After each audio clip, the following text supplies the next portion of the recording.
גטו. אנשים אפורים יושבים על מדרכות, נשענים על קיר. גם ילדים פושטים יד. עגלת מתים עמוסה מתגלגלת על אבני המדרכת. איש זקן שוכב על העגלה מעל אנשים אחרים. שערו הלבן מטאטא את האבנים. אמי מנסה לסובב את ראשי שלא אסתכל, אבל אני רואה הכל. אני הולכת עם אמא שלי ברחוב, ובו בתים גבוהים ואפורים. המוני אנשים מהלכים ברחוב ונורא צפוף. אני מחזיקה בידי צנוניות אדומות, אבל ילדים באים מאחוריי וחוטפים לי. חבל, אני חושבת. רציתי לשמור את הצנוניות לילדים שלי. כל האנשים שומרים אוכל לילדים שלהם. אמא שלי אומרת שצוענים חטפו לי, אבל אולי היו אלה סתם ילדים רעבים. נעלי לקה אדומות. בת דודתי הקטנה נסעה גם היא ברכבות. אני שמחה כשאומרים לי שהיא נסעה. אני שואלת את אמא שלי אם עכשיו, כשהיא נסעה, אוכל לקבל את נעלי הלק האדומות שלה. אני כל כך רוצה. אבל היא נסעה ברכבת כשהיא נועלת את נעלי הלק האדומות. כשאני נוסעת עם בני נוער לפולין, כאשת עדות, ונפרסים לפניי באושוויץ הרחובות האינסופיים של הנעליים, אני מחפשת בעיניי את נעלי הלק האדומות של בת דודתי הקטנה, אך כל הנעליים אפורות. שק.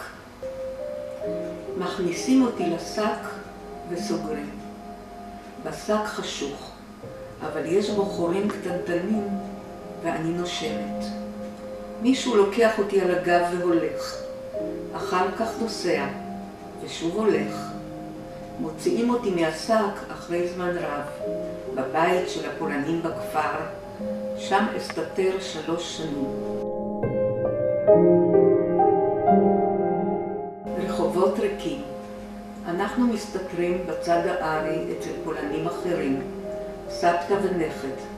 ביום אמא שלי יוצאת וחוזרת עם רדת הערב. יום אחד כבר מחשיך, והיא עדיין לא שבה. הסבתא שואלת את הנכד, מה נעשה בה אם אמא שלה לא תחזור? הנכד עונה, בטח הגרמנים כבר הרגו את האמא, נזרוק את היהודונת לרחוב. בדמיוני אני מהלכת לבדי ברחובות ריקים.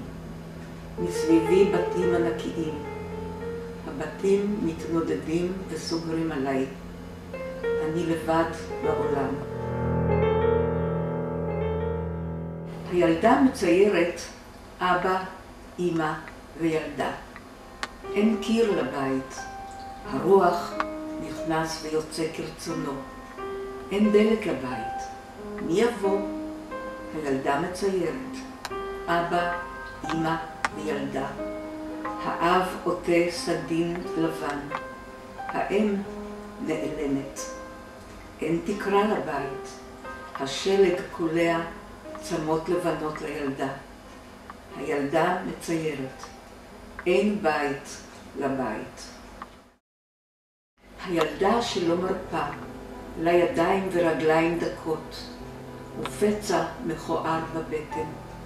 לא באשמתי יתומה, לכן אני גוערת בה והיא פונה ללכת, אך מיד שבה אליי. לו לפחות הייתה לבדה, ללא עדת שדיה, אולי הייתי מתרצה. כי לפעמים, כששנתה עמוקה, אני מתגעגעת.